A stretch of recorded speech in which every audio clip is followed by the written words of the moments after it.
Hello, Pedro here. This is a quick rundown on connected elements, VOP within a digital asset that I've created to access some of these functions that we have available in VEX, and I find them quite useful, but there's no corresponding node here in VOPs. So I decided to not only implement some of them, but have more options for them or for other similar things. So basically these are functions that allow us to go from one element to other elements, either from the same type or from different types, and that's very useful.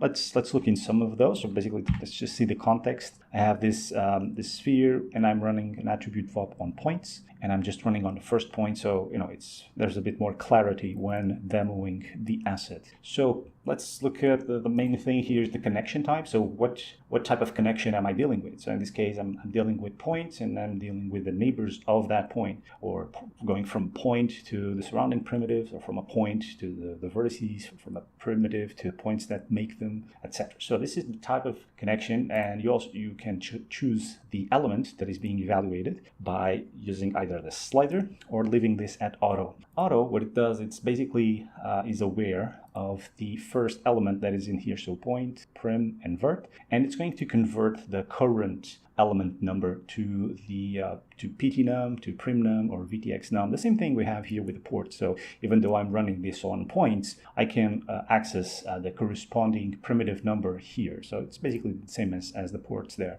So let's look into these. So the first one is neighbors.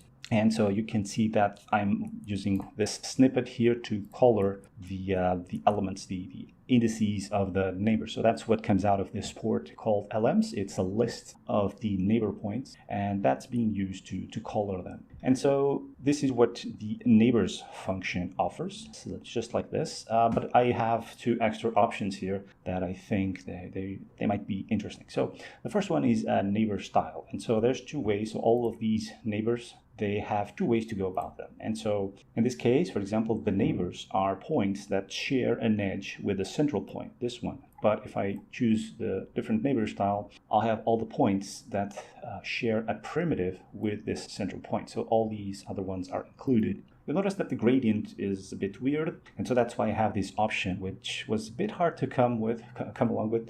I thought it would be easier when I started to try to figure out how I could order things, but finally nailed it. And so you can select this option, and the neighbors will be ordered, and that's why now the gradient looks much better. So that's for point neighbors. Then we have point prims that can also be ordered. And you'll notice that all the options that have an asterisk, those can be ordered. So you know in advance that if you're going to be given this option or not. So point verts can be ordered as well.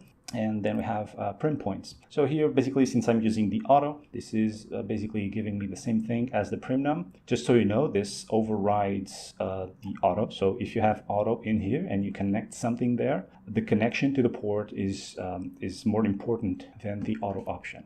So this is the corresponding primitive to the point number 0, and so that's why we have the points that make that primitive colored. So those are the ones that are in the list. Then we have prim neighbors, and so we have the neighbors of this primitive. And so the first style is basically selecting the primitives that share an edge with the sampled primitive. And the other style is to get all the primitives that share a point with the sampled primitive. And it can also be ordered, so now the gradient looks a bit better. So we have also prim verts, not much to talk about it. Vertex point and vertex prim are a bit boring because they will only have a single value in them. But I decided to add them as well for monolithic completeness. So you just have this asset, you bring it in, you can just go through whatever. So that's why I add them in. And then there's vertex neighbors. So this is the vertex that is being sampled, and it can either be, so the styles for the vertex neighbors are, I either sample the neighbor vertices inside the same polygon, or I get the other vertices that belong to the same point. So two ways to go about this, and they can be ordered as well. So this little snippet here makes these colors. This other snippet here makes a primitive. So if I toggle this here and I come to this blast, you'll notice that let me change this here to neighbors. and come here. And so now you notice that out of those neighbors, I've made this polygon here. And so here we can see the importance of having this ordered, because otherwise, I would have a messed up polygon, but by them being ordered, I have a nice looking primitive. And same for primitive neighbors, where since they are ordered, again, a nice polygon instead of having a mess. So this is it.